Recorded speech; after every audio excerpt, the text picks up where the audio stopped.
হ্যাঁ, welcome to my channel, welcome to জানাতে episode. তো আজকে আমি মাত্র দেখে নিলাম আফরান নিশোর আপকামিং ছবি, যেটা হচ্ছে দাগি, যেটা ঈদে আসছে। শাকিব খানের বরবাদের সাথে ডিরেক্ট ক্ল্যাশ করছে এবং জঙ্গলির সাথেও করছে।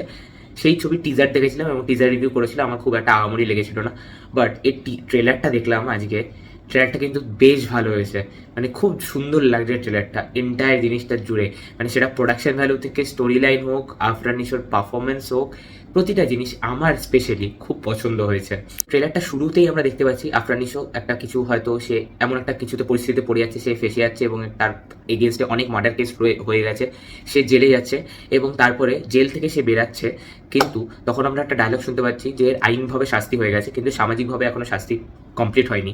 এবং তার বাড়ির লোক, তার প্রতিবেশী, পাড়া, মানে আশেপাশের লোকেরা তাকে এখনো কিন্তু নর্মালভাবে তার সাথে কোপ আপ করছে না, তাকে একটা দাগি আসামি হিসেবেই কোপ আপ করছে। তো কিছুর মধ্যে সে কোথায় যাবে, সে তার প্রেমিকার কাছে যাচ্ছে এবং সেখানে গিয়ে দেখছে যে তার যে প্রেমিকা ছিল সে জেলে যাওয়ার আগে সেও নিজের লাইফে মুভ অন করে নিয়েছে এবং তার এখন একটা বর আছে, তার একটা মেয়ে আছে।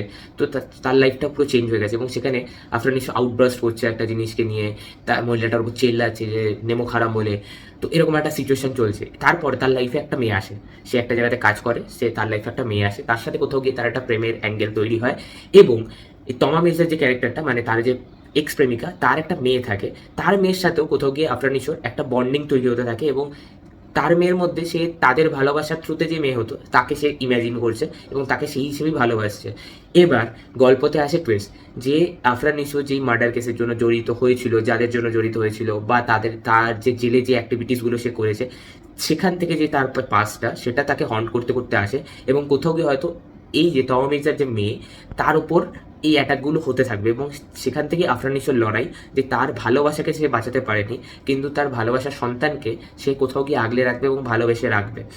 তো এটা নিয়েই বাদবাকি হয়তো গল্পটা এগাতে চলেছে। এরপর কি টুইস্ট অ্যান্ড টার্নস আসবে, লাস্টে ক্লাইম্যাক্সে কি হবে, এটা তো সিনেমা এলেই দেখা যাবে, সিনেমাতেই বোঝা যাবে।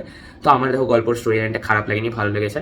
এবং অরিত্রদার মুখে আমি শুনেছি এটা নাকি সপ্তাহ সাগরদা চলতো, যেটা আমাদের ইন্ডিয়ান সিনেমা, সেখানে নাকি এরকমই স্টোরি লাইনে অলরেডি সিনেমাটা হয়ে গেছে। আমি ওই ছবিটা দেখিনি, দুটো পার্ট আছে সাইডে সাইড দিয়ে, আমি আশা করবো দেখবো এবং বরবাদ দেখার পরই আমি ওটা দেখবো। এখানে আমার যেটা ভালো লেগেছে অনেকগুলো, মানে গল্পের লাইনটা তো বেশ ভালো লেগেছে, আফরান নিশোর পারফরমেন্সটা আমার খুব ভালো লেগেছে। স্পেশালি একটা প্লে হচ্ছে, প্লেয়ের মধ্যে আফরান নিশো বসে অঙ্গি ভঙ্গি করছে, ওই সিনটা কিন্তু আমার বেশ ভালো লেগেছে। Look and feel, colour grading, সেটার মধ্যে বেশ একটা পলিশড কাজ লাগছে দেখে, মানে কোথাও মনে হচ্ছে না কম দামা কোনো ফিল বা কম দামা কোনো কাজ হয়েছে, যথেষ্ট একটা হাই প্রোডাকশন ভ্যালুর কাজই লাগছে।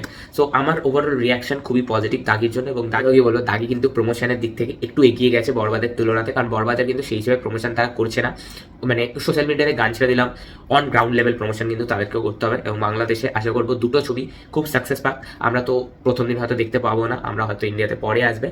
So I am hope for the best. তোমাদের যারা বাংলাদেশি অডিয়েন্স আছে তারা জানিও সিনেমাগুলো কেমন হয়েছে, ঈদে আসছে, মানে 30 তারিখ আসছে। সো দেখা যাক। So tata, good bye, I love you all, take care.